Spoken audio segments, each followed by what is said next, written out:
I'm gonna try and explain this quick because I think I got about 10 minutes and I gotta get out of here. I have some notes. This video should explain all the reasons that I don't want to play Dungeons & Dragons 5th edition as a DM. Maybe I'll play as a player if my son really wants to play. I told him I'd be willing to make a character and play in his game if he wants to run one, but I'm not interested in DMing, and this video will explain why. I'm gonna start with Assassin's Creed. I don't know if anyone ever followed the Assassin's Creed video game franchise. It started out, you were an assassin, you instant killed people. It was kind of a fun game mechanic with climbing and parkour. And eventually it turned into sort of a bloated mess where, characters had like 3,000 hit points and you were hitting them forever.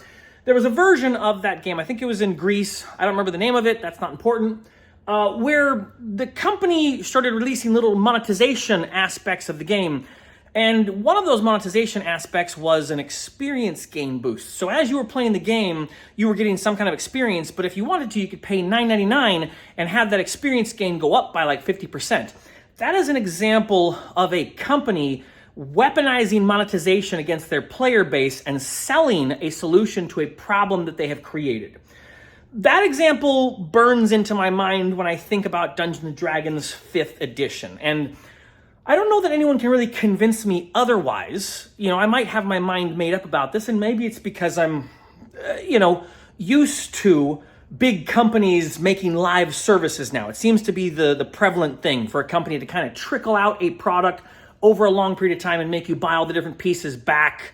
Anyways, so Dungeons & Dragons 5th edition is that system to me. Let me get to my notes real quick. Okay, the character binder. Let's jump to that character binder.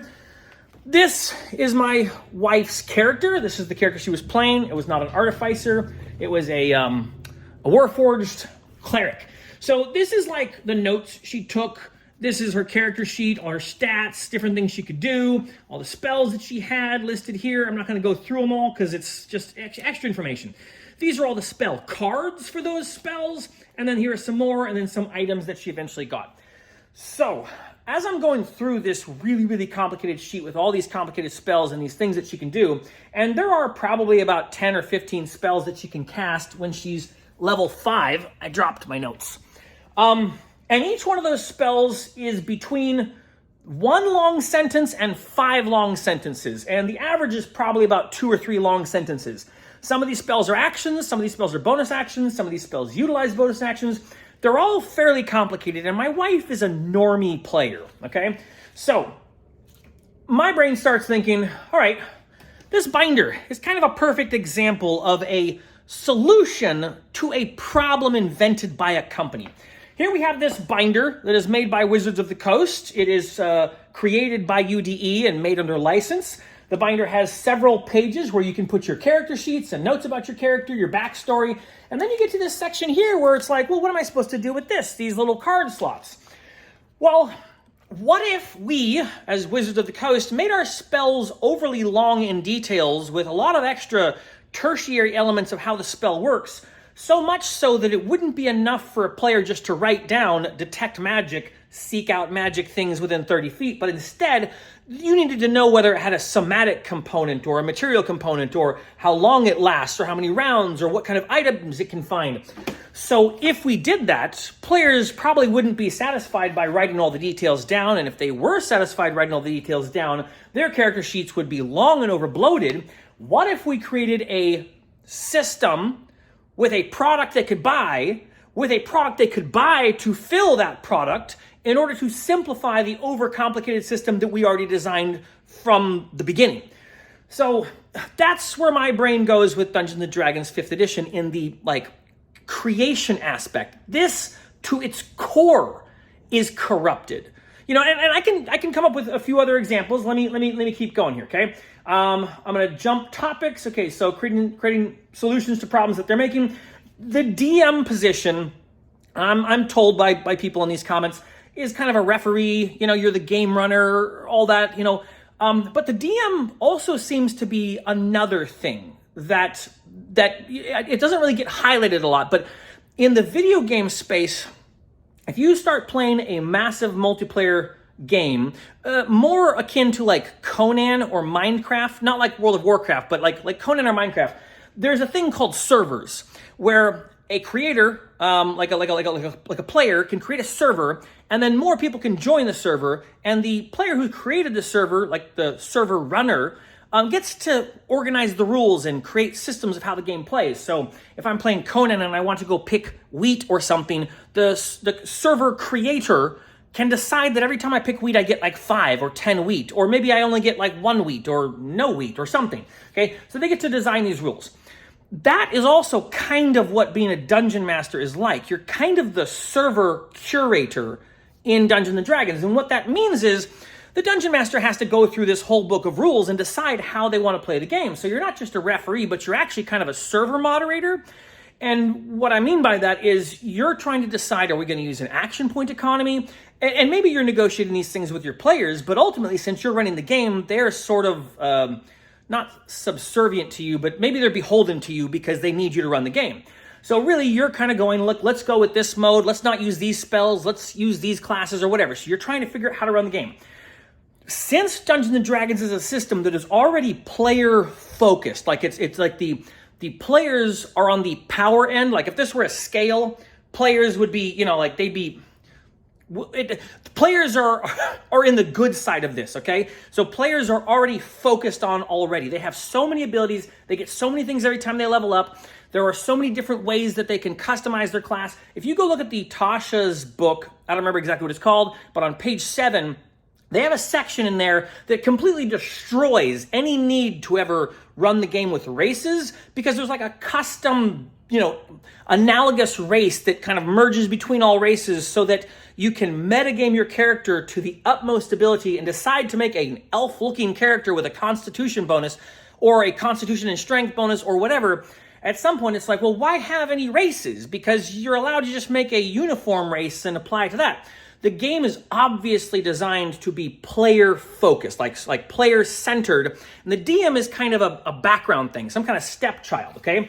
So now, since the DM knows the game is weighted for the players, in reality, if you want to curate the game properly, you need to start taking things back. You have to start pulling things away from the player, which means you're kind of playing a video game where the characters get too much stuff, and so you're going, no, you can't have that, you can't have that, you can't have that. I gotta take these things away from you. And if you don't do that, what you end up having is encounter situations that are impossible to predict the outcome of.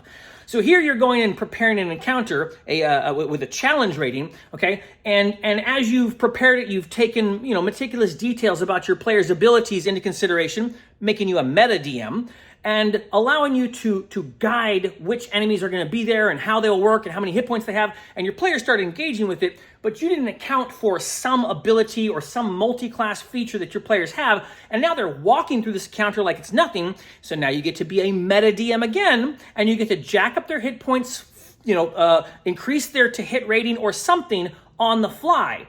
And if you're not doing that, you're probably either total party killing your players or they're waltzing through all your encounters. But if you are not playing the game by meta DMing through all the encounters, you get my point. Okay, I'm gonna jump subjects again. I'm on the back side now.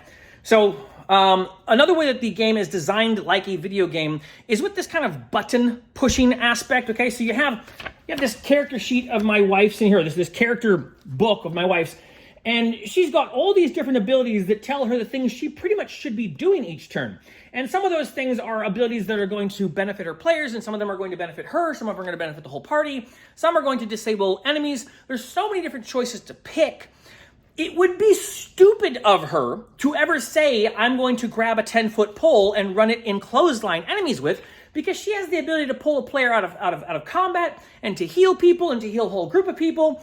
Because of the way that the game is designed, intuitive and explorative aspects of gameplay are pushed to the bottom, because there's always a better thing you could do that would be one of your character abilities, like one of these spells that she could cast.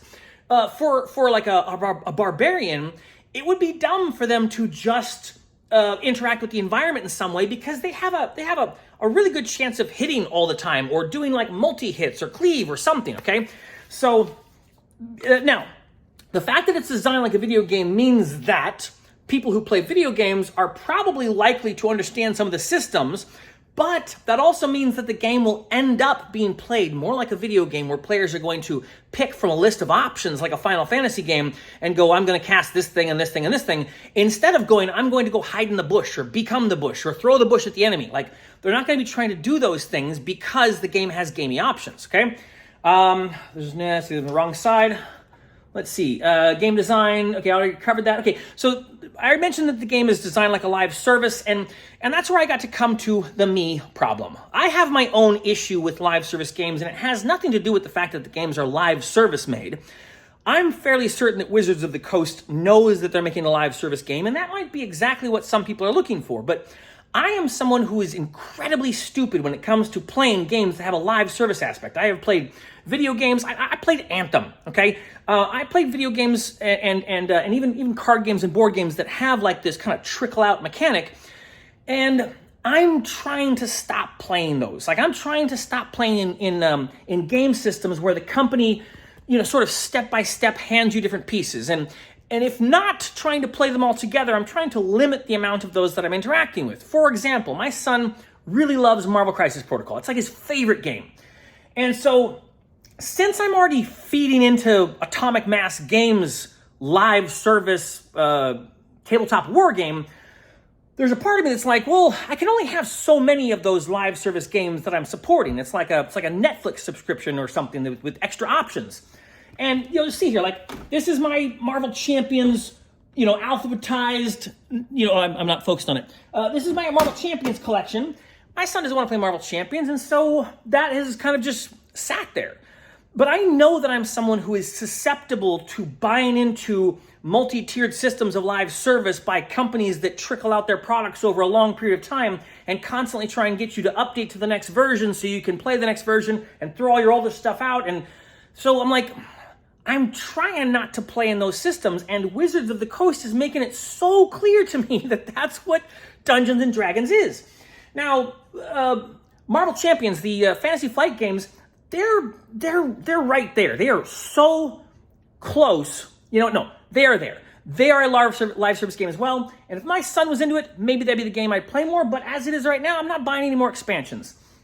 Being on YouTube like this and kind of making recommendations for people to play tabletop games and board games and war games with their kids, I'm realizing I gotta be somewhat careful. Like, I have a video out there saying, hey, Marvel Champions is a pretty good game to play with your kids, and I don't disagree with that. If you buy the core box for like 40 or 50 bucks, it's got a bunch of stuff you can play with, but if you're someone who needs to constantly buy all the new cards and all the new updates, it's terrible. And when I find a living card game or a card game similar to it that isn't trickled out, made by a company that's constantly trying to get their players to get into surprise mechanics, then I'll recommend that. But as I'm exploring and discovering the world of tabletop war games and tabletop role-playing games, and I start learning about game systems that are less weaponized against their player base, I'm going to lean into those. And the moment I started discovering, okay, well, first, I kind of hate D&D. That was the first thing that was coming to me. These combats are really long. Maybe we should look into other systems. And in my mind, it was like, okay, there's Pathfinder and Dungeons and Dragons and Morkborg and a few others. Like, I've seen a few others. I don't think I really explored it that much to figure out there's like thousands of others. And not only are there thousands of others, but there are thousands of others where you buy the book and it's like, you got everything. Like, you got all this stuff. You don't need to buy anything else. But if you do want to get some other stuff, it's like, maybe a module and it's like $1 or something as opposed to $20 or $50. Like, some of these things get really weaponized monetarily. Okay, so it's a stupid me thing. I know that I'm a dumb person when it comes to live services, and I probably only should have one live service game at a time. And since my son has decided that it's Marvel Crisis Protocol and we're going to pick up those figures and, whatever modules on occasion, that's, I'm going to put my money there. I'm not going to be buying Marvel Champions or Dungeons and Dragons. And when I do pick up a new system, I'm probably going to focus my attention to a system that I could honestly recommend to someone on YouTube. And so that's why, like, the Space Station Zero game in the war games is probably one of the games I like a little bit more, because it's like, look, you just buy this $11 module, use whatever stupid miniatures you have, or heck, you could use like Lego minifigures or something, and you can get your game going. So, did I cover all of it? The recommendation to play the game the way you want it, I am. I put this book in a diaper and I plan on leaving it there. This is to be silly for a thumbnail, but mostly this is because I want to remind myself I'm stupid. You know, and I got these boxes of Marvel Champions over here that my son refuses to play. We don't, and it's like, I got to remind myself that I do this dumb thing and I jump on the bandwagon of an expanding universe game and I try and keep purchasing new interest levels into it. But in reality, I would much rather play what I just played in Shadow Dark like 3 nights ago. Our family had so much fun, despite my nervousness. We had so much fun just making the characters. I'm like, I'm never going to make a 5e character again if I can help it. Spending an hour and a half on the metagamey aspects of character creation versus rolling up a character and it's fun and there's like, consilient design. I loved it. So I hope this video answers any of the questions or the arguments that people have that I should play the game or that I didn't give it enough of a chance or that I'm missing some aspect of the nuance to this AAA game company. I don't like how Wizards of the Coast is making their games. I don't like how they're monetizing their systems. I don't like how they're trying to keep players constantly jumping one for the next. And their campaign modules are terribly written. That is not my opinion. That is objectively true. I'm going to get comments, I know. God bless you guys. Have a great day.